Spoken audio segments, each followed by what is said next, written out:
मेरी पत्नी मुझे फॉरेंसिक डॉक्टर होने की वजह से नीचा समझती थी और आखिरकार उसने एक जिगलो के साथ अफेयर कर लिया।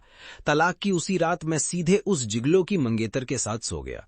मुझे बिल्कुल उम्मीद नहीं थी कि वो महिला इतनी खूबसूरत होगी। लंबी टांगें, पतली कमर और पूरी रात हम दोनों साथ रहे। सच कहूं तो मेरा बिल्कुल भी नुकसान नहीं हुआ। मुझे लगा था कि उस जोशीली रात के बाद हम दोबारा कभी नहीं मिलेंगे, लेकिन किस्मत को कुछ और ही मंजूर था। जब मैंने नई यूनिट ज्वाइन की तब पता चला कि वही महिला क्रिमिनल इन्वेस्टिगेशन टीम की कप्तान है। श्याओ टिंग ने मेरी तरफ एक नजर डाली और उसका चेहरा पहले से भी ज्यादा ठंडा और घमंडी लग रहा था। फॉरेंसिक डॉक्टर ये हमारी टीम है, कैप्टन श्याओ। मैं तुरंत आगे बढ़ा, हाथ बढ़ाया और मुस्कुराते हुए बोला, कैप्टन श्याओ, नमस्ते। नमस्ते। वो ऐसे व्यवहार कर रही थी जैसे उसने मुझे पहले कभी देखा ही ना हो। ऊपर से पूरी तरह प्रोफेशनल बनने का नाटक कर रही थी। लेकिन जब वो मेरे पास से गुजरी, उसने हल्के से मेरा हाथ दबाया और वापस खींचने लगी, मगर मैंने उसका हाथ कसकर पकड़ लिया। उसने ठंडी नजरों से मुझे देखा, जबकि मैं आराम से भौएं उठाकर उसे देखता रहा। आखिर उसने जोर लगाकर अपना हाथ छुड़ा लिया। फॉरेंसिक डॉक्टर, उम्मीद है आपकी प्रोफेशनल स्किल्स अच्छी होंगी, मुझे निराश मत कीजिएगा। मैं मुस्कुराया। उस रात मैंने आपको निराश किया था क्या? ये सुनकर श्याओ टिंग ने मेरी तरफ दोबारा देखा तक नहीं और अपनी लंबी टांगों के साथ सीधे अपने ऑफिस की तरफ चली गई। मैं वापस फॉरेंसिक विभाग में आया और नए पोस्टमार्टम टेबल से परिचित होने लगा। मैं केमिकल कैबिनेट खोलकर काम शुरू करने ही वाला था कि असिस्टेंट श्याओ यांग तेजी से अंदर आया। भाई, ये किंगशान लेक में मछली पकड़ने वाले आदमी को एक सूटकेस मिला है, उसके अंदर एक सड़ी हुई लाश है। हम तुरंत किंगशान लेक के बाहरी इलाके की तरफ निकल पड़े। जब मैं वहां पहुंचा तब तक श्याओ टिंग और बाकी टीम पहले ही आ चुकी थी। काफी दूर से ही मुझे सड़न की बदबू महसूस होने लगी। श्याओ टिंग उस आदमी से बयान ले रही थी जिसने सूटकेस निकाला था। फॉरेंसिक डॉक्टर, यहाँ की बदबू बहुत तेज है, आप संभाल पाएंगे? कोई समस्या नहीं। श्याओ टिंग ने आग के कोने से मेरी तरफ देखा। वो उस रात वाली मोहक महिला से बिल्कुल अलग लग रही थी। काम के दौरान मैं हमेशा बेहद गंभीर और शांत रहता हूँ, पूरी तरह फोकस्ड। चेन मोंग ने पूछा, फॉरेंसिक डॉक्टर, ये लाश इतनी बुरी तरह सड़ चुकी है, क्या अब भी पहचान की जा सकती है?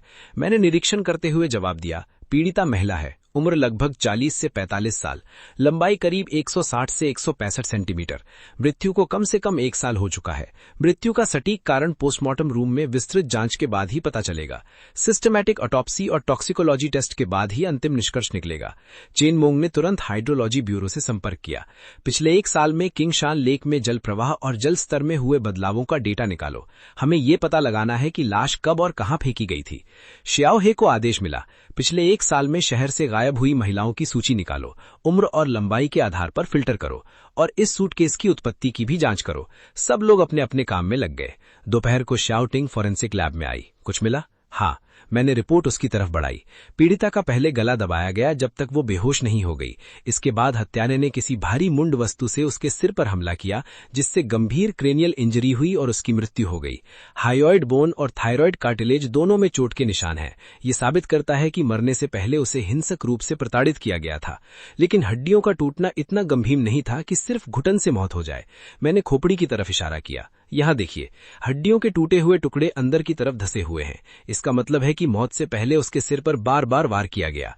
पहले गला दबाया गया, फिर भारी वस्तु से हत्या की गई। ये साफ दिखाता है कि हत्यारे का हत्या करने का इरादा पहले से था। ये कोई अचानक गुस्से में किया गया अपराध नहीं था। शाउटिंग ने सिर हिला दिया। अगला कदम खोपड़ी का पुनर्निर्माण करना होगा ताकि हथियार का अनुमान लगाया जा सके, और माइक्रो ट्रेसेस की भी जांच करनी होगी। देखना होगा कि हथियार की पहचान हो सकती है या नहीं। आपने मेहनत की है। मैं मुस्कुराया। ये मेरा काम है। मैं आगे की जांच शुरू करने ही वाला था कि मेरा पेट जोर से गुर्राने लगा। सुबह से केस मिलने के बाद लगभग 7 घंटे बीत चुके थे और मैंने अभी तक कुछ भी नहीं खाया था। ये देखकर श्याओ टिंग ने धीरे से कहा, बस करो, पहले कुछ खा लो, कोई जल्दी नहीं है, चलो खाना खाते हैं। मैंने उसकी तरफ देखा। कैप्टन श्याओ, आप मुझे किस हैसियत से आदेश दे रही हैं? एक पुरानी बेड पार्टनर, एक सहकर्मी, या फिर उस जिगलों की पुरानी मंगेतर के रूप में? सहकर्मी। इतना कहकर वो मुड़ी और बिना पीछे देखे चल दी। मैं उसकी ठंडी और भावनाहीन पीठ को घूरता रहा, फिर मजाक में उसे हल्की सी लात मारने के लिए पैर उठाया, लेकिन अगले ही पल ऐसा लगा जैसे उसकी पीठ पर आंखें लगी हों। वो अचानक पलटी और ठीक उसी समय उसने मेरा उठाया हुआ पैर देख लिया। फॉरेंसिक डॉक्टर, ये लगता है आपको मेरे खिलाफ गहरी नाराजगी है। नाराजगी? मैं हंसा। कैप्टन श्याओ, आप कैसी बातें कर रही हैं? हम दोनों तो काफी गहराई से एक दूसरे को जान चुके हैं, फिर भी आप ऐसे व्यवहार कर रही हैं जैसे हम कभी मिले ही ना हो। मुझे याद है उस रात उसने तुरंत बात काट दी। क्या फॉरेंसिक डॉक्टर ये ने खुद नहीं कहा था कि आगे कोई रिश्ता नहीं रहेगा? क्या आपको डर है कि मैं आपसे शादी की जिद करूंगी, या फिर आपकी नजरें शुरू से ही साफ नहीं थी? मैं मुस्कुराया। क्या करूं कैप्टन श्याव, आपका ये ठंडा और दूर दूर रहने वाला रवैया मुझे और भी ज्यादा आकर्षित कर रहा है। उसने गंभीर आवाज में कहा। मैं आखिरी बार दोहरा रही हूं, काम के अलावा मेरा अपने किसी सहकर्मी से कोई निजी रिश्ता नहीं होगा। ना वन नाइट स्टैंड, ना फ्रेंड्स विद बेनिफिट्स। ऐसी कोई बात दोबारा नहीं होगी। ठीक है, मैंने कंधे उचकाए। क्या करूं, मैं जन्म से ही थोड़ा जिद्दी हूं। जितना वो मुझे दूर धकेलती हैं, उतना ही मेरा मन उसे छेड़ने का करता है। वो जितना दिखाना चाहती थी कि कुछ हुआ ही नहीं, मैं उतना ही उसे याद दिलाना चाहता था। मैं और शाउटिंग एक के पीछे एक कैफेटेरिया में पहुंचे। बॉस, खाना ले लिया? शाउटिंग ने उधर इशारा कर दिया। खाना लेने के बाद हम दोनों आमने सामने बैठ गए। खाते हुए केस पर चर्चा करने लगे ताकि माहौल हल्का रहे। तभी चेन मोंग ने अचानक विषय बदल दिया। फॉरेंसिक डॉक्टर, ये चलिए कुछ हल्की बात करते हैं। आप हैंडसम भी हैं और अपने काम में भी बहुत अच्छे हैं। क्या आपकी कोई गर्लफ्रेंड है? नहीं? सच में? तो बहुत बढ़िया। हमारी बॉस भी अभी तक सिंगल हैं। तुम दोनों। थप। किसने मुझे लात मारी? चेन मोंग, तुम बेवजह मैच मेकिंग मत किया करो। खाना खाओ। बॉस, आपकी प्रतिक्रिया इतनी बड़ी क्यों है?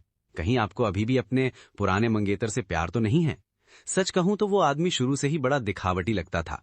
वो बिल्कुल भी आपके लायक नहीं था। चेन मोंग, मैंने कहा था ना, चुपचाप खाना खाओ। इंसानों की भाषा समझ नहीं आती क्या? चेन मोंग तुरंत चुप हो गई और बस हल्के से नाक सिकोड़कर रह गई। मैंने देखा कि शाओटिंग गुस्से से भरी हुई है, तो मैंने टेबल के नीचे से पैर बढ़ाकर उसे हल्की सी लात मार दी। लेकिन शाओटिंग ने कोई प्रतिक्रिया नहीं दी। ये देखकर मैंने फिर से उसे एक और किक मार दी। मैं खाना खा चुकी हूँ। बॉस को क्या हो गया है? इतना गुस्सा क्यों है? कहीं सच में उन्हें? खाना खत्म करने के बाद मुझे मेरे दोस्त यी बाई का फोन आया। लाओ ये, मैं गुस्से से फटने वाला हूं। मेरे फेफड़े अभी गुस्से से फट जाएंगे। शांत हो जाओ यी बाई, आराम से बताओ क्या हुआ है। उस हरामखोर गिगोलो की ऐसी की तैसी। अभी मैं बस यही चाहता हूं कि उसके सामने पहुंच जाऊं और उसे टुकड़े टुकड़े कर दूं। अभी अभी मैं अपने दूसरे अकाउंट से उस गिगोलो की टाइमलाइन देख रहा था। वो घटिया औरत फू न्यान न्यान, उसने उसे एक रॉलेक्स घड़ी गिफ्ट की है। तुम दोनों की शादी को इतने साल हो गए थे, क्या उसने कभी तुम्हें कोई ढंग का तोहफा दिया था? उसने कभी दिल से तुम्हारी परवाह ही नहीं की। मैं हंस पड़ा। ये बाई, छोड़ भी दो। फू न्यान न्यान और मेरा अब कोई संबंध नहीं है। जिस पल हमने तलाक के कागजों पर साइन किए, उसी पल सब खत्म हो गया। वो अपनी जिंदगी जिए, मैं अपनी। वो किसी को रॉलेक्स दे या दुनिया के सामने प्यार जताए, उससे मुझे कोई फर्क नहीं पड़ता। और तुम्हें भी इन बातों पर गुस्सा नहीं करना चाहिए। इसके लायक नहीं है। वो सच में अंधी है। तुम जैसे अच्छे आदमी को छोड़कर उस घटिया आदमी के पास चली गई। एक दिन उसे जरूर पछतावा होगा, जरूर होगा। कुछ देर तक गपशप करने के बाद मैंने फोन रख दिया और वापस फॉरेंसिक विभाग में जाकर रात भर ओवरटाइम करने लगा। जांच पूरी होने के बाद मैं रिपोर्ट लेकर शाओटिंग के पास गया। पिछली रात शाओटिंग भी पूरी रात नहीं सोई थी। वो एविडेंस रूम में सूटकेस की जांच कर रही थी।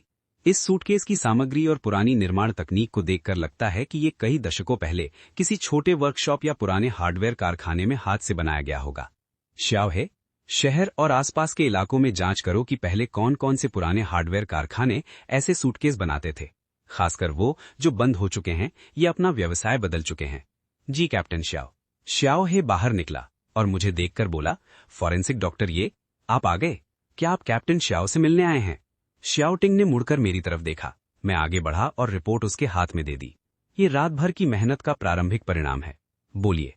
3D स्कल रिकंस्ट्रक्शन और चोटों के विश्लेषण के आधार पर घातक वार करने वाली वस्तु का संपर्क क्षेत्र गोलाकार था, लगभग 10 सेंटीमीटर व्यास, किनारे हल्के घुमावदार और संरचना कठोर थी। प्रारंभिक तुलना के अनुसार ये किसी बड़े क्रिस्टल या ग्लास के एस्ट्रे जैसी वस्तु से मेल खाती है। इसके अलावा कपड़ों के रेशों में हमें बहुत कम मात्रा में इत्र के अवशेष मिले हैं। विश्लेषण से पता चला कि ये गुलाब आधारित एक विशेष प्रकार का परफ्यूम है। ये ब्रांड बाजार में काफी दुर्लभ है। शाओटिंग ने सिर हिलाया। ये जानकारी बहुत उपयोगी है। मैंने लंबी जमाही ली। तो आगे की जांच और सत्यापन का काम अब आप लोगों का है। बाकी मैं सोने जा रहा हूं। रात भर जागकर मरने की नौबत आ गई है। जब मैं गाड़ी चलाकर घर लौट रहा था तब मैंने देखा कि शाओटिंग अपनी टीम के साथ जांच के लिए निकल चुकी थी। जांच के दौरान उन्होंने पिछले 2 वर्षों के उस परफ्यूम के बिक्री रिकॉर्ड खंगाले। 40 से 45 वर्षीय महिला ग्राहकों की सूची तैयार की गई। दूसरी ओर पुराने हार्डवेयर कारखानों की जांच कर रहे पुलिसकर्मियों ने उन लोगों की सूची भी ढूंढ निकाली जिन्होंने सालों पहले ऐसे सूटकेस बनवाए थे। सभी सुराग आखिरकार एक महिला पर जाकर टिके। उसका नाम था जियांगनिंग। जियांगनिंग, महिला, 42 वर्ष। 1 साल पहले विदेश में इलाज कराने के बहाने चली गई थी। उसके सोशल मीडिया अकाउंट आज तक अपडेट हो रहे थे। आईपी एड्रेस विदेश का दिख रहा था, लेकिन उसका पति शू बाइनियन पूरे 1 साल में एक बार भी देश से बाहर नहीं गया। न रिश्तेदारों को पता था कि वो अपनी पत्नी से मिलने गया हो, न पड़ोसियों को। ये बात बेहद असामान्य थी। श्याओटिंग ने जियांगनिंग की जानकारी मुझे देते हुए कहा, कृपया जल्द से जल्द दांतों की संरचना, खोपड़ी और श्रोणी पल्विस की हड्डियों का मिलान कीजिए। देखिए कि ये जियांगनिंग से मेल खाती है या नहीं। ठीक है। दोपहर में मैं रिपोर्ट लेकर वापस आया। पुष्टि हो गई है, मृतिका जियांगनिंग ही है। श्याओटिंग ने तुरंत कहा, पहचान की पुष्टि हो चुकी है। इसका मतलब अब हमारे पास जांच का स्पष्ट लक्ष्य है। ये अब किसी अज्ञात सड़ी हुई लाश का मामला नहीं रहा, ये सीधे जियांगनिंग की हत्या का मामला है। 5 मिनट बाद पूरी टीम मीटिंग रूम नंबर 1 में इकट्ठा हो गई। जियांगनिंग, महिला, उम्र 42 वर्ष। जीवन काल में वो येचेंग विश्वविद्यालय के कला विभाग में पारंपरिक चीनी चित्रकला की प्रोफेसर थी। 3 साल पहले वो अपने माता पिता के साथ यात्रा पर गई थी और गंभीर सड़क दुर्घटना का शिकार हो गई। वो बच गई, लेकिन उसकी दाहिनी कलाई की नसें गंभीर रूप से क्षतिग्रस्त हो गई। नतीजतन वो पहले जैसी बारीक पेंटिंग नहीं बना सकी। एक चित्रकला प्रोफेसर के लिए ये लगभग जीवन नष्ट कर देने वाला आघात था। 1 साल पहले उसने इलाज के लिए विदेश जाने की बात कही थी। रिकॉर्ड बताते हैं कि उसने फ्लाइट टिकट खरीदी थी और एयरपोर्ट की सुरक्षा जांच भी पार कर ली थी। लेकिन फॉरेंसिक समय सीमा के अनुसार पता चलता है कि उड़ान भरने से पहले ही उसकी योजना बदल दी गई थी या उसे मजबूर किया गया था। यानी विदेश जाने की पूरी कहानी शुरू से ही झूठ थी। उसका पति शू बाइनियन भी येचेंग विश्वविद्यालय में प्रोफेसर है। जियांगनिंग पूरे 1 साल से गायब थी, लेकिन पति ने कभी गुमशुदगी की रिपोर्ट नहीं लिखवाई। इसके विपरीत उसके सोशल मीडिया अकाउंट हर कुछ दिनों में अपडेट होते रहे। सिर्फ महिला के हाथ में ही उसका फोन हो सकता था। वर्तमान परिस्थितियों में शू बाइनियन सबसे बड़ा संदिग्ध है। शू बाइनियन को पूछताछ के लिए पुलिस स्टेशन लाया गया। श्याओटिंग इंटेरोगेशन रूम में दाखिल हुई। लगातार कई रातों के जागरण ने उसे और भी ज्यादा ठंडा और दबावपूर्ण बना दिया था। शू बाइनियन अब मध्यम आयु का आदमी था, लेकिन उसने खुद को बहुत अच्छी तरह संभाल रखा था। न उसका पेट निकला हुआ था, न सिर पर गंजापन था। अपने ऊपर एक पढ़े लिखे और सभ्य इंसान वाला आभा मंडल लिए हुए था। ऑफिसर, आखिर हुआ क्या है? मुझे अचानक यहाँ क्यों लाया गया है? श्याओटिंग ने उसकी तरफ देखते हुए कहा, क्या आपको पता है कि आपकी पत्नी जियांगनिंग की लगभग 1 साल पहले हत्या कर दी गई थी? असंभव, ये बिल्कुल असंभव है। वो तो विदेश में इलाज करवा रही है। कल ही उसने मुझे वीचैट पर मैसेज किया था। उसने कहा था कि सब कुछ ठीक चल रहा है। आप झूठ बोल रही हैं। श्याओटिंग की आवाज ठंडी थी। अभी जब आपने असंभव कहा, तब आपकी आंखें बार बार ऊपर बाईं ओर जा रही थीं। व्यवहार विज्ञान के अनुसार इसका मतलब ये होता है कि आपका दिमाग किसी वास्तविक याद को नहीं, बल्कि एक काल्पनिक दृश्य को बना रहा है। आपके बाएं होंठ की मांसपेशियां भी अस्वाभाविक रूप से खिंची थीं। जब कोई इंसान जानबूझकर हैरानी का अभिनय करता है, तब अक्सर ऐसे सूक्ष्म संकेत दिखाई देते हैं।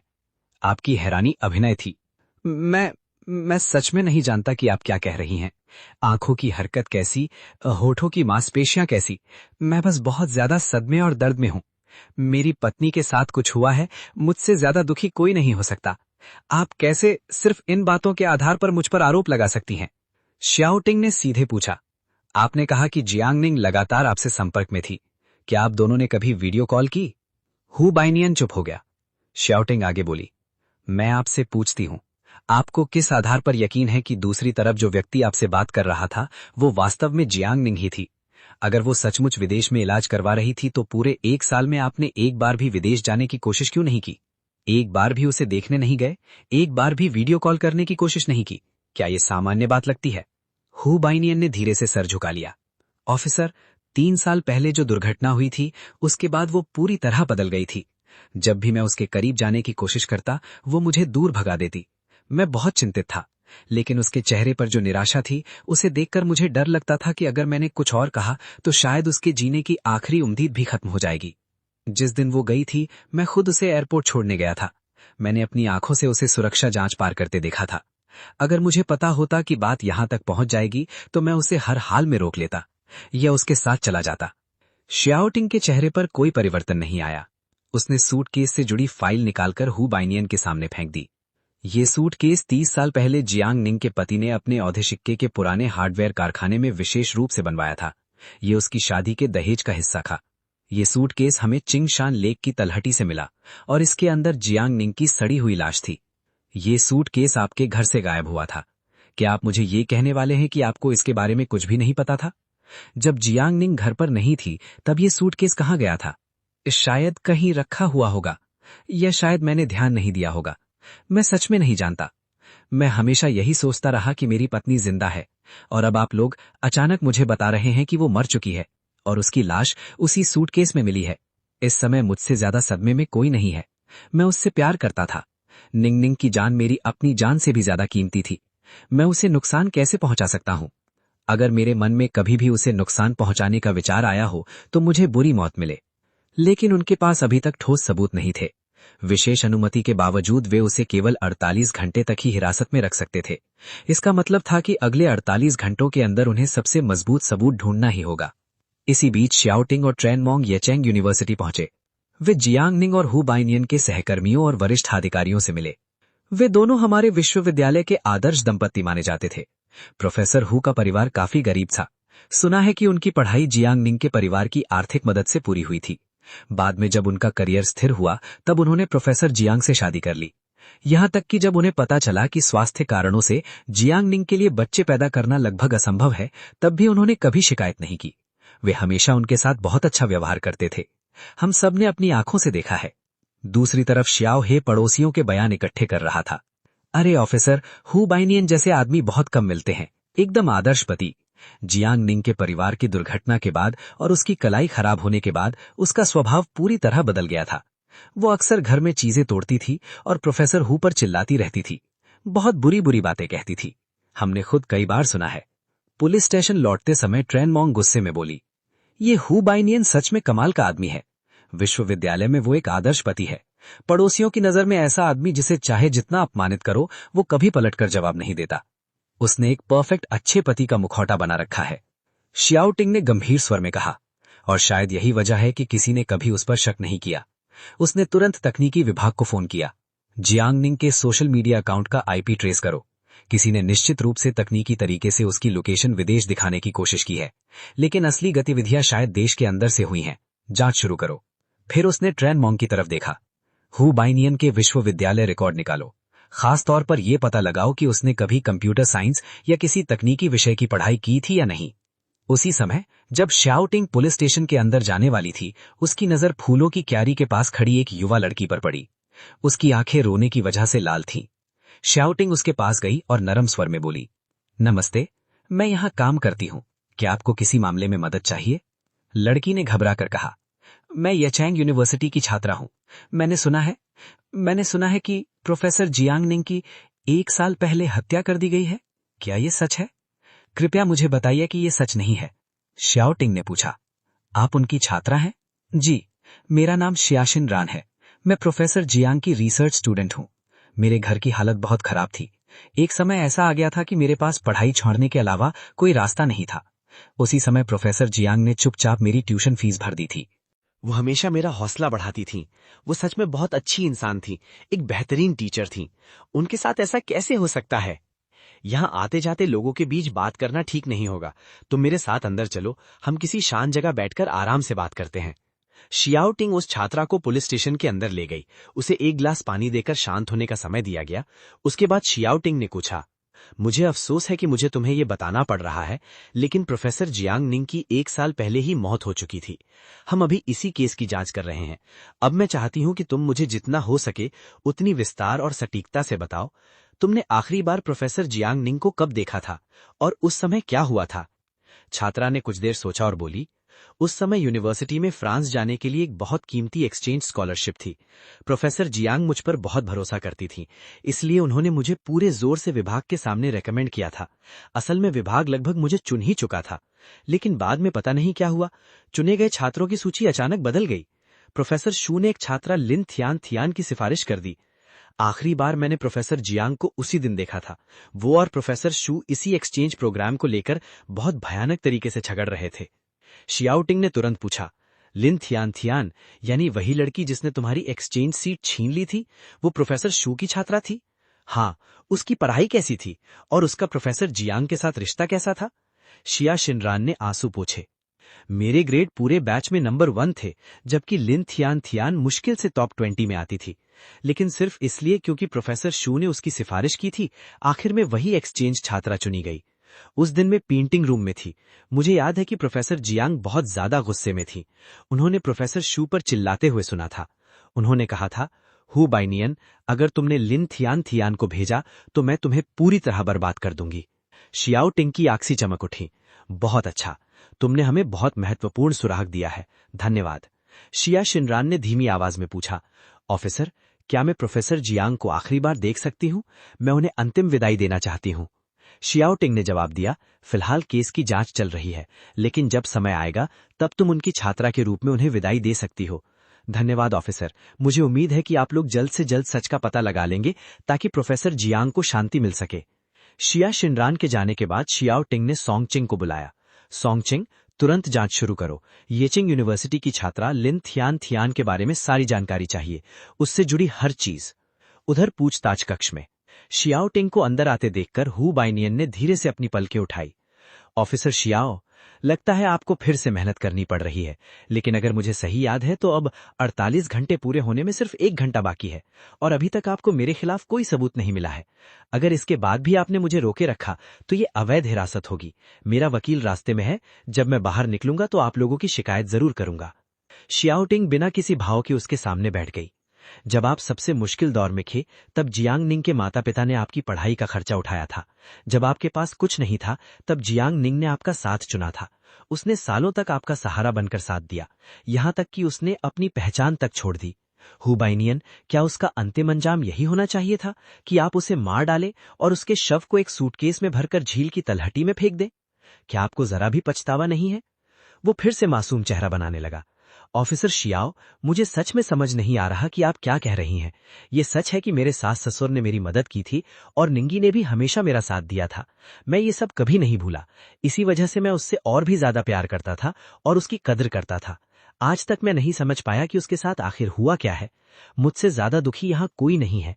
वो फिर से रोने का नाटक करने लगा। मैं तो हर दिन यही उम्मीद करता हूं कि आप लोग जल्द से जल्द सच्चाई ढूंढ निकालें ताकि निंगी और मुझे इंसाफ मिल सके, लेकिन आप लोग जांच करते रहे और कुछ नहीं मिला। अब बस मुझे बार बार यहां बंद करके दबाव बना रहे हैं। आखिर आप लोग करना क्या चाहते हैं? सत्ता का दुरुपयोग, जबरदस्ती कबूल करवाना चाहते हैं? उसकी बेशर्मी देखकर मेरा खून खौल उठा। ये आदमी तो ठंडे खून का मॉन्स्टर था। हु बाइनियन आगे बोला, ऑफिसर शियाओ, कहीं ऐसा तो नहीं कि असली कातिल नहीं मिला इसलिए आपने किसी एक आदमी को पकड़कर पूरा इल्जाम उसके सिर मढ़ दिया ताकि केस जल्दी बंद हो जाए? उसकी उकसाने वाली बातों पर भी शियाओ टिंग के चेहरे पे कोई बदलाव नहीं आया। उसने बस एक फोटो निकाली और मेज पर फेंक दी। खुद देख लो, ये क्या है? हु बाइनियन ने नीचे देखा, लेकिन सिर्फ एक नजर देखते ही उसका चेहरा बदल गया। फोटो में लिन थियान थियान थी। वो अपनी मां के साथ एक बच्चे को गोद में लिए एक रिहायशी इलाके से बाहर निकल रही थी और उस बच्चे के जन्म प्रमाण पत्र में पिता के नाम वाली जगह पर हु बाइनियन का नाम लिखा हुआ था। शियाओ टिंग ठंडी आवाज में बोली, हु बाइनियन, जियांग निंग को बहुत पहले ही तुम्हारे अफेयर के बारे में पता चल गया था। उसे ये भी पता था कि लिन थियान थियान गर्भवती है। तुम्हें डर था कि वो तुम्हारी सच्चाई सबके सामने ला देगी, तुम्हारी इज्जत मिट्टी में मिल जाएगी, इसलिए तुमने उसे मार डाला। नहीं, मैंने किसी को नहीं मारा। मान लो मेरा अफेयर था तो भी वो सिर्फ नैतिकता की समस्या है। मेरी पत्नी की मौत से उसका कोई संबंध नहीं है। उसी समय तकनीकी विभाग का एक पुलिस अधिकारी तेजी से अंदर आया। कैप्टन शियाओ, हमें जियांग निंग का मोबाइल फोन मिल गया है। ये शहर के पश्चिमी बाहरी इलाके के किराए के कमरे से मिला है। कमरा हु बाइनियन के पिता के नाम से किराए कर लिया गया था और हमने हु बाइनियन के विश्वविद्यालय रिकॉर्ड भी जांच लिए हैं। वो सचमुच कंप्यूटर से जुड़े वैकल्पिक कोर्स पढ़ चुका है। वो वर्चुअल लोकेशन और डेटा फर्जीवाड़े की तकनीकों में काफी माहिर है। हम फोन पर मौजूद फिंगरप्रिंट्स की जांच शुरू कर रहे हैं। शियाओ टिंग ने हु बाइनियन की तरफ देखा। फिंगरप्रिंट्स झूठ नहीं बोलते और तुम्हारे सारे छुपाए हुए सबूत अब एक एक करके सामने आने वाले हैं। मैंने कभी नहीं सोचा था कि उसे मार डालूंगा। हु बाइनियन की भावनाएं एक पल में टूट गईं। वो कुर्सी पर डहकर बैठ गया, दोनों हाथों से अपना माथा पकड़ लिया। उसकी आवाज भर्रा गई। मैंने कभी नहीं सोचा था कि उसे मार डालूंगा। वही थी जो हमें बिल्कुल चैन से जीने नहीं दे रही थी। मैं सच में जियांग निंग से बहुत प्यार करता था। मैं पहाड़ों के एक गरीब गांव से निकला हुआ लड़का था। हम हाई स्कूल के समय से एक दूसरे को जानते थे। उस समय उसकी पढ़ाई मुझसे बहुत बेहतर थी। मुझे संघर्ष करते देखकर वो खुद मुझे पढ़ाने आ गई थी। बाद में मैं यूनिवर्सिटी में दाखिल हो गया, लेकिन घर की हालत ऐसी नहीं थी कि फीस भर सकें। तब जियांग निंग ने अपने माता पिता से बात की और उन्होंने मेरी पूरी यूनिवर्सिटी की पढ़ाई स्पॉन्सर करने के लिए हामी भर दी। उस समय मैंने खुद से वादा किया था, मैं हु बाइनियन, चाहे बैल बनूं या घोड़ा, जिंदगी भर जियांग निंग का अच्छा साथ दूंगा। उसके परिवार के एहसान का बदला चुकाऊंगा। हम दोनों यूनिवर्सिटी में ही रुक गए और शादी कर ली। हर कोई हमें आदर्श दंपत्ति कहता था, स्वर्ग में बनी जोड़ी। लेकिन किसी को नहीं पता था कि मेरे दिल में कितना दर्द था। वो हर चीज में मुझसे बेहतर थी। उसकी पेंटिंग्स हर कुछ दिनों में कोई ना कोई पुरस्कार जीत जाती थी। वो मुझसे पहले प्रोफेसर बन गई थी और मैं आज जहां पहुंचा था, पहाड़ों से निकलकर शहर में बस पाया था, यूनिवर्सिटी में नौकरी पा सका था, ये सब जियांग निंग और उसके परिवार की वजह से था। हर बार जब मैं उसके मायके जाता था, उसके माता पिता ऊपर से तो विनम्र रहते थे, लेकिन उनकी हर बात में छिपा हुआ ताना होता था, जैसे उनकी बेटी ने कोई बहुत बड़ा त्याग किया हो और मैं बस एक गरीब आदमी हूं जिसने ऊंची जगह पर शादी कर ली। उनकी नजरों में मैं हमेशा वही गरीब लड़का था जो उनकी मदद के बिना कुछ नहीं बन सकता था। उस घर में मुझे जियांग निंग से बहस करने का भी हक नहीं था। अगर बहस करता तो मुझे एहसान फरामोश कहा जाता। ऐसा लगता था जैसे कोई अदृश्य जाल मुझे हर दिन और कसता जा रहा है। मैं घुट रहा था, लेकिन फिर भी मैंने सब कुछ सह लिया। मैंने सोचा यही मेरी किस्मत है। लेकिन एक बात थी जिसे मैं बर्दाश्त नहीं कर पाया। वो कभी मां नहीं बन सकती थी। डॉक्टरों ने साफ कह दिया था कि समस्या उसी में थी। लेकिन जानते हो उसने मुझसे क्या कहा था? उसने कड़वी हंसी हंसी। उसने कहा, कोई बात नहीं बाइनियन, अगर हम बच्चे पैदा नहीं कर सकते तो भी ठीक है। उसके लिए ये बात कहना आसान था, लेकिन मैं एक परंपरावादी पहाड़ी गांव से आया था। जब भी मैं घर फोन करता, मेरी मां रोने लगती थी। वो कहती थी आखिर पिछले जन्म में मैंने कौन सा पाप किया था। मैं जियांग निंग से प्यार करता था, इसीलिए मैंने खुद को इस शादी को स्वीकार करने के लिए मजबूर किया। लेकिन जैसे जैसे उम्र बढ़ती गई, मैं अपने साथ काम करने वालों को उनके बच्चों के साथ देखता, सोशल मीडिया पर उनकी खुशियां देखता और अपनी मां को छिपकर आंसू पोंछते देखता। मेरा दिल टूट जाता था। लिन थ्यान थ्यान हमारे ही गांव की लड़की थी। उसका परिवार तो मुझसे भी गरीब था। मैंने उसकी पढ़ाई में मदद की। बाद में वो येचंग यूनिवर्सिटी में दाखिल हो गई और मेरी छात्रा बन गई। वो मेरी बहुत इज्जत करती थी। वो कहती थी कि मैं किसी भी दूसरे प्रोफेसर से बेहतर पढ़ाता हूं। वो ये भी कहती थी कि मुझे जियांग निंग की चमक के पीछे दब जाना नहीं चाहिए। मेरी नजर में वो बस एक मेहनती और एहसान मानने वाली लड़की थी। मैं उसका थोड़ा खास ख्याल रखता था। आखिर वो मेरे गांव की थी और उसकी पढ़ाई में मैंने मदद की थी। लेकिन उस समय मैंने कभी अफेयर के बारे में नहीं सोचा था। फिर वो घटना हुई 3 साल पहले। मेरी मां कुछ रिश्तेदारों को लेकर शहर घूमने आई थी। उस दिन जियांग निंग किसी काम में व्यस्त थी और खुद उनका स्वागत नहीं कर सकी, तो मेरी मां खुद खाना खरीदने चली गई। उसने कहा कि घर पर ही सबके लिए खाना बना लेगी। हमारे घर में एक कुत्ता था। जियांग निंग 7 साल पहले उसे सड़क से उठाकर लाई थी। आमतौर पर वो बहुत शांत रहता था, लेकिन उस दिन वो एक मेहमान को लगातार घूर रहा था और गुर्रा भी रहा था। वो मेहमान परेशान हो गया और उसने कुत्ते को लात मार दी। शायद लात बहुत जोर से लगी थी, इसीलिए कुत्ता बेहोश हो गया। फिर उस आदमी ने मेरी मां को उकसाया। उसने कहा वैसे भी कुत्ता बेहोश है, क्यों ना इसे मारकर सब लोग मिलकर इसका मांस खा लें। इसके बाद जियांग निंग घर लौटी। घर में आते ही उसने सबसे पहले कुत्ते को ढूंढा। जब वो नहीं मिला तो मेरी मां ने झूठ बोल दिया कि वो खुद बाहर भाग गया है। लेकिन जियांग निंग ने विश्वास नहीं किया। उसने लिविंग रूम का कैमरा चेक कर लिया और उसे पूरी सच्चाई पता चल गई। उसे पता चल गया कि उसके कुत्ते को मारकर खा लिया गया है। वो उसी वक्त पागल हो गई। उसने जोर जोर से चिल्लाना शुरू कर दिया। उसने किसी को नहीं छोड़ा। उसने मेरे परिवार वालों से और मेरी मां से माफी मंगवाई। इतना ही नहीं, उसने सब रिश्तेदारों को घर से निकाल दिया, मेरी मां और बाकी लोगों को भी। उस घटना ने मुझे बहुत शर्मिंदा कर दिया। जब मैं गांव लौटा तो लोग मेरी तरफ उंगली उठाकर बातें करते थे। वो हमेशा कहती थी कि वो मुझसे प्यार करती है, लेकिन इतनी सी बात पर उसने मेरी जरा भी इज्जत नहीं रखी। मेरी मां गुस्से और अपमान से बीमार पड़ गई, लेकिन जियांग निंग एक बार भी गांव उसे देखने नहीं गई। वो और उसके माता पिता दिल से हमेशा मुझे नीचा समझते थे। क्या एक कुत्ता इतना जरूरी था? वो खुद बच्चे पैदा नहीं कर सकती थी। मैंने कभी इसके लिए उसे दोष नहीं दिया। अगर उसका कुत्ता पहले हमारे रिश्तेदारों को काटने नहीं दौड़ता तो क्या मेरी मां उसका मांस पकाती? शियाओटिंग की भौहें कस गई। जियांग निंग ने उस कुत्ते को 7 साल तक पाला था। इसका मतलब वो उससे परिवार की तरह प्यार करती थी। शायद हर दिन काम से लौटते समय वो इसी बात का इंतजार करती होगी कि उसका कुत्ता चप्पल मुंह में दबाकर दरवाजे पर उसका स्वागत करेगा। शायद खाना खाने के बाद वो उसे घुमाने ले जाती होगी। तुम्हारी मां और रिश्तेदारों ने उसके साथी को मारकर खा लिया। क्या तुमने कभी सोचा कि उसके दिल पर क्या बीती होगी? मुझे पता था कि वो दुखी थी। मैंने उससे कहा भी था कि अगर वो चाहे तो मैं उसे दूसरा कुत्ता ला दूंगा, लेकिन उसने मना कर दिया। उसने कहा कि उस कुत्ते जैसी समझ किसी और में नहीं हो सकती। शियाओटिंग की आवाज और ठंडी हो गई। लेकिन तुम में भी नहीं थी। तुम तो जानवरों से भी बदतर निकले। हु बाई ने अचानक चिल्लाया, अगर मैं इतना बुरा था तो भगवान ने मुझे सजा क्यों नहीं दी? उल्टा जियांग निंग के माता पिता की जान ले ली। इससे साबित होता है कि भगवान भी उनसे नफरत करता है। वे हमेशा कहते थे कि मुझे अपने बेटे जैसा मानते हैं, लेकिन अंदर से वे मुझे और मेरे गांव वाले माता पिता को नीचा समझते थे। उनकी मौत के बाद और जियांग निंग की कलाई खराब हो जाने के बाद जब वो फिर कभी ठीक से पेंटिंग नहीं बना सकी, वो पूरी तरह बदल गई। छोटी छोटी बातों पर मुझसे लड़ने लगी थी। मैं तंग आ चुका था। एक बार नए साल पर भी वो मेरे साथ गांव जाने को तैयार नहीं हुई। मुझे अकेले जाना पड़ा। रिश्तेदारों ने फिर वही बातें शुरू कर दी कि हमारा खानदान खत्म हो जाएगा। उनकी हर बात सुई की तरह मेरे माता पिता के दिल में चुभती थी और वे सारी बातें मुझ पर भी विश्वास करने लगी थी। मेरी माँ ने तो आखिरी चेतावनी तक दे दी थी, अगर इस जन्म में मैं अपने पोते को गोद में नहीं उठा पाई तो मरकर भी मेरी आंखें बंद नहीं होंगी। उसी दौरान लिन थियान थियान भी छुट्टी लेकर गांव लौट आई। मेरा मूड बहुत खराब था। घर बर्फ के तहखाने जैसा था, गांव दबाव डालने वाली मशीन जैसा। सिर्फ लिन थियान थियान ही थी जो मेरे पास बैठती, मुझसे बातें करती और मेरा मन हल्का करती। वो बातों में बहुत मीठी थी और लोगों को दिलासा देना जानती थी। जब भी मैं उदास होता वो बड़े प्यार से मुझे सांत्वना देती। उस रात में नशे में था। शराब के असर में मैंने और लिन थियान थियान ने सीमा पार कर दी। उसके बाद लिन थियान थियान मेरी बाहों में लेटी हुई थी। वो मुझे समझा रही थी कि खुद को दोष मत दो, वो कभी मेरे परिवार को बर्बाद नहीं करेगी। उसने कहा कि वो मुझे बहुत पहले से पसंद करती थी, उसे बस मेरे साथ रहने का मौका मिल जाए वही काफी है। यहां तक कि अगर उसे दूसरी औरत बनकर रहना पड़े तब भी उसे मंजूर है। भला कौन ऐसी लड़की को नापसंद करेगा? जवान, खूबसूरत, कोमल और ऊपर से मेरी प्रशंसक।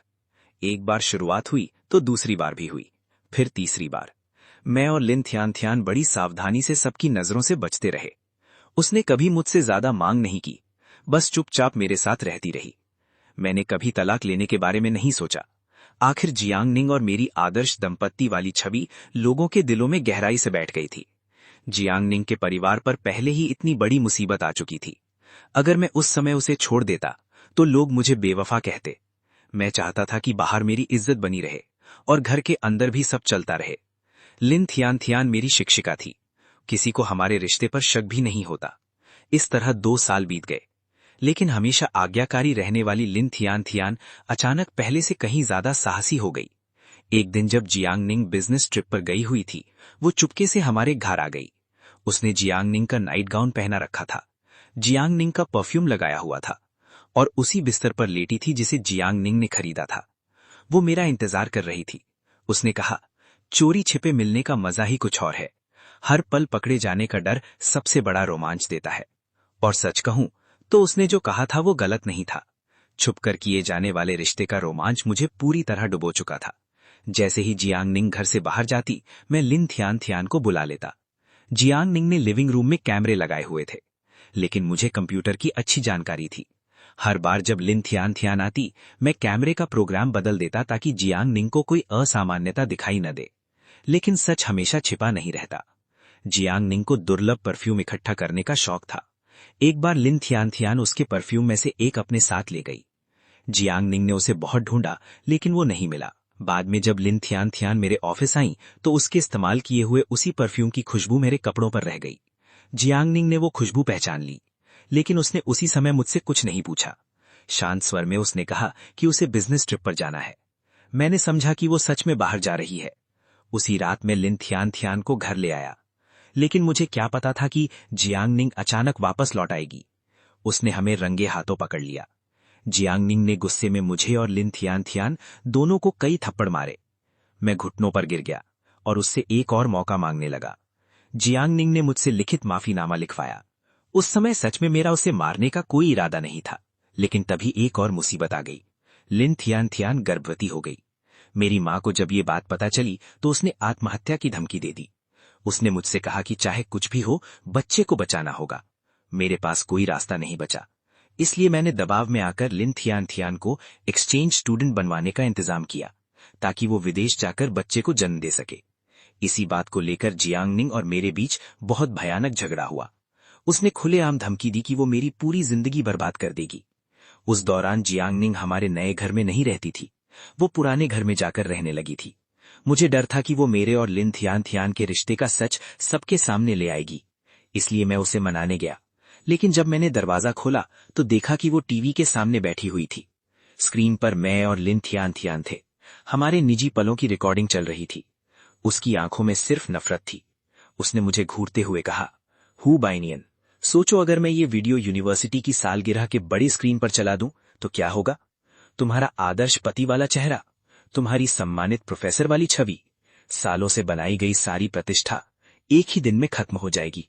मैं घबराकर उसकी तरफ दौड़ा, उसके हाथ से फोन छीन लिया और वीडियो डिलीट कर दिया। मेरी आंखों में डर देखकर वो ठंडी हंसी हंस पड़ी। अब डर लग रहा है। जब लिन थियान थियान मेरे कपड़े पहन रही थी, मेरा परफ्यूम इस्तेमाल कर रही थी और तुम्हारे साथ सो रही थी, तब डर नहीं लगा। हु बाइनियन, मैं किशोरावस्था से तुम्हारे साथ हूं। आज हमारे पास सब कुछ है और अब तुमने मुझे धोखा दिया। बेशर्म इंसान, तुम्हें शर्म नहीं आती? और तुम्हें शर्म आती? अगर तुम्हें शर्म आती तो किशोरावस्था में मेरे पीछे नहीं पड़ती। अगर तुम्हें शर्म आती तो मुझसे शादी की जिद नहीं करती। मेरी बात सुनते ही जियांग निंग ने मुझे थप्पड़ मार दिया। अगर मैं और मेरे माता पिता तुम्हारा सहारा नहीं बनते तो क्या तुम आज यहां तक पहुंच पाते? हु बाइनियन, तुम मेरे साथ ऐसा कैसे कर सकते हो? उसकी बात सीधे मेरे आत्मसम्मान पर लगी। मेरी आंखें लाल हो गईं, चेहरा विकृत हो गया। मैंने उसका गला पकड़ लिया। वो पूरी ताकत से छटपटाई, लेकिन मेरी उंगलियां लोहे की जंजीर की तरह उसके गले में जकड़ चुकी थी। अगर उसने मुझे उस हद तक मजबूर नहीं किया होता तो मैं उसे नहीं मारता, शियाओटिंग ने ठंडे स्वर में कहा। आगे बताओ। हु बाइनियन की आवाज कांप गई।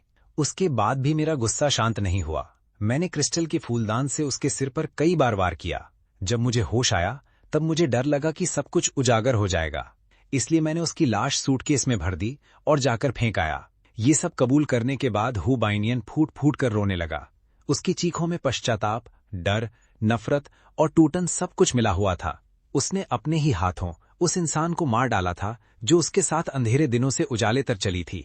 पूरी पूछताछ देखने के बाद मेरे मन में बहुत अजीब भावनाएं उठीं।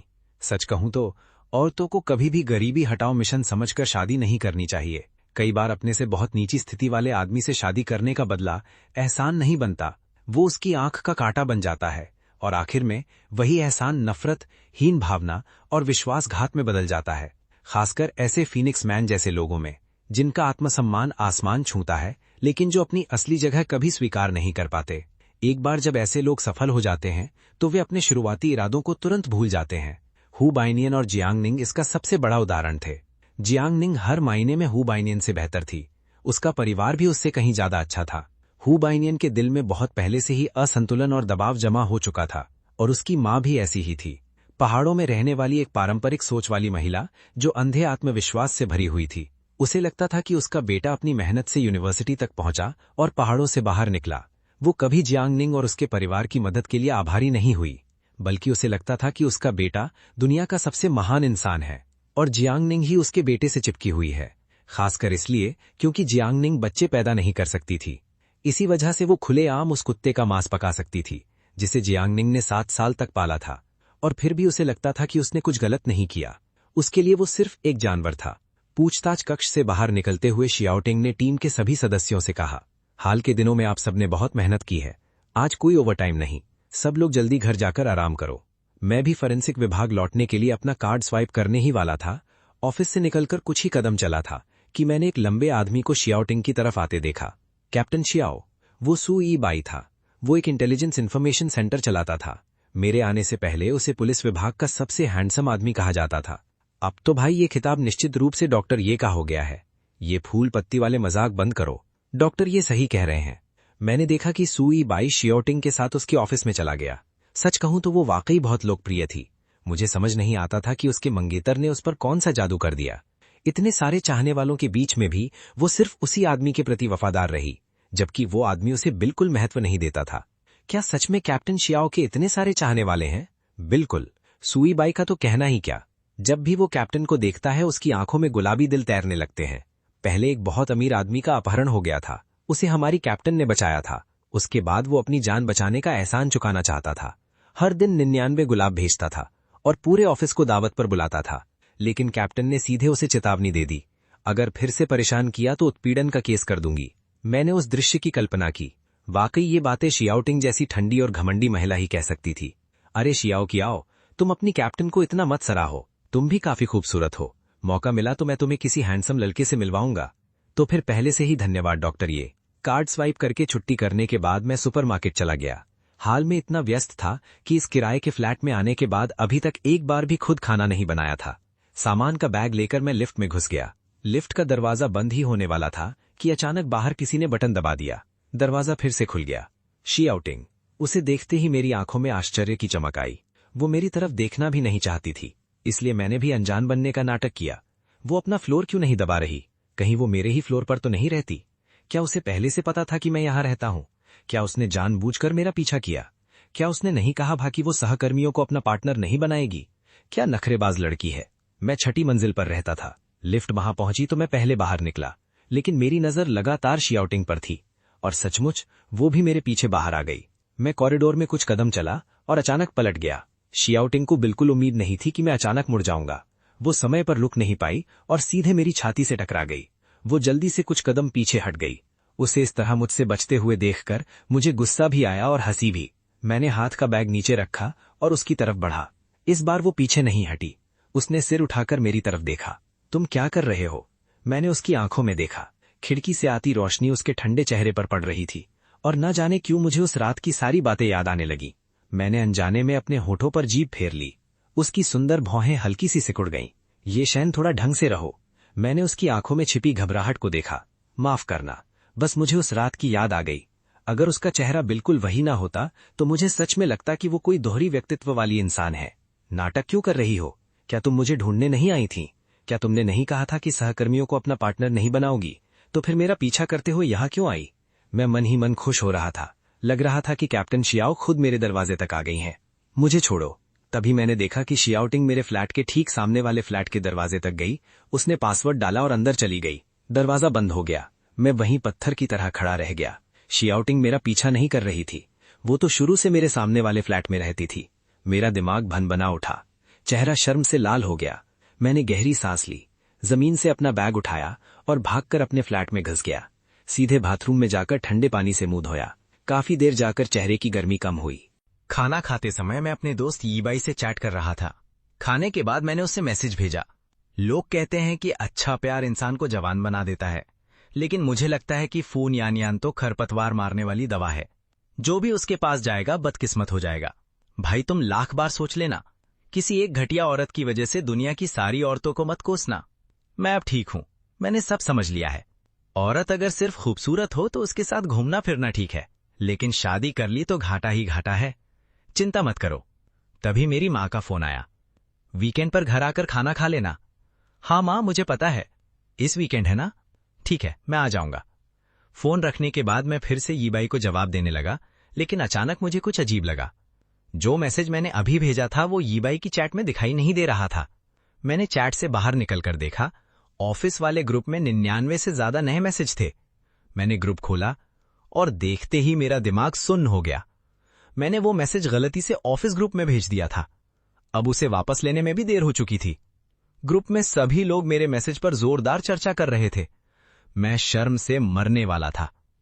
क्या अब भी ग्रुप छोड़कर भागना संभव है? अगर आपको इस वीडियो का नेक्स्ट पार्ट चाहिए तो चैनल को सब्सक्राइब, वीडियो को लाइक करो, साथ ही हाइप भी कर दो।